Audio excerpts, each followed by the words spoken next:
کبھی سوچا ہے کہ کیا ہوتا ہے جب ایک پوری سلطنت اپنی پوری طاقت کے ساتھ کسی ایک شخص کو اس کے عقیدے سے ہٹانے پر تل جائے؟ آج ہم امام احمد بن حنبل کی کہانی پر بات کریں گے، ایک ایسے عالم دین جن کے ایمان کو تاریخ کے شاید سب سے کڑے امتحان سے گزرنا پڑا۔ اپنی آزمائش کے دوران امام احمد کا کہا گیا یہ ایک جملہ ہی سب کچھ بیان کر دیتا ہے۔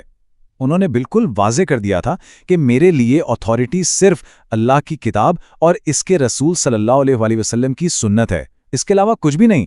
یہی وہ شخص تھے جو ایک پوری سلطنت کے سامنے اکیلے کھڑے ہو گئے۔ ان کی ہمت کی یہ کہانی آج بھی ہمیں یہ سوچنے پر مجبور کرتی ہے کہ اپنے اصولوں پر قائم رہنے کی اصل قیمت کیا ہوتی ہے۔ اچھا، تو اس پوری کہانی کو سمجھنے کے لیے ہم ان کی زندگی کے 4 اہم حصوں کو دیکھیں گے۔ پہلے، اسلام کے ایک ستون کی حیثیت سے ان کا مقام کیا تھا، پھر علم کے لیے ان کی جستجو کیسی تھی، اس کے بعد وہ عظیم آزمائش جس نے انہیں تاریخ میں امر کر دیا، اور آخر میں ان کی وہ میراث جو آج بھی زندہ ہے۔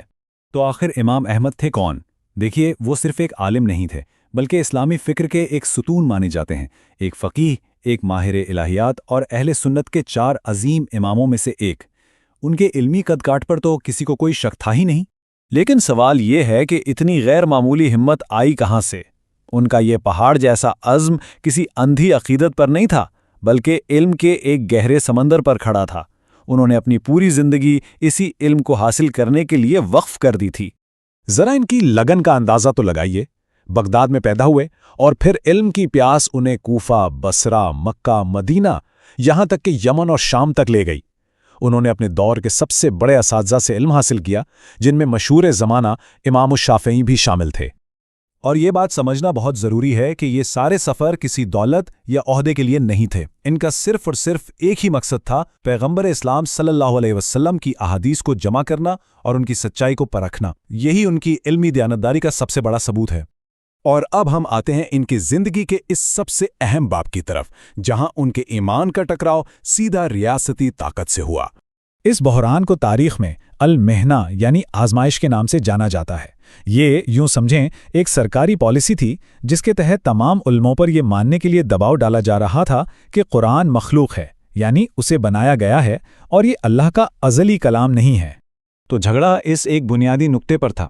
ریاست کا موقف تھا کہ قرآن بھی کائنات کی دوسری چیزوں کی طرح ایک تخلیق ہے، جبکہ امام احمد اس بات پر ڈٹے ہوئے تھے کہ نہیں، قرآن اللہ کا غیر مخلوق اور ازلی کلام ہے۔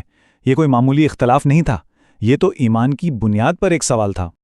اور یہ معاملہ صرف ایک علمی بحث تک محدود نہیں رہا۔ وقت کے خلیفہ نے باقاعدہ حکم جاری کر دیا کہ تمام بڑے علماء کو سرکاری موقف ماننا ہی پڑے گا۔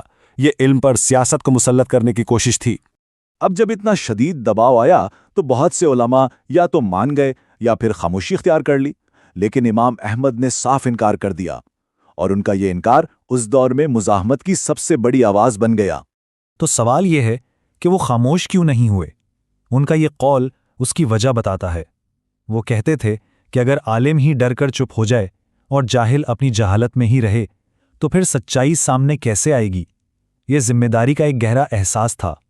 اور اس انکار کی انہیں بہت بھاری قیمت چکانی پڑی۔ انہیں خلیفہ کے دربار میں طلب کیا گیا، 2 سال سے زیادہ قید میں رکھا گیا، سرعام کوڑے مارے گئے اور پھر سالوں تک گھر میں نظر بند کر دیا گیا۔ لیکن اس ساری اذیت اور تکلیف کے باوجود وہ ایک چٹان کی طرح اپنے موقف پر قائم رہے، ایک انچ بھی پیچھے نہیں ہٹے، اور ان کی یہی ثابت قدمی عوام کے لیے ہمت اور امید کی ایک روشن مثال بن گئی۔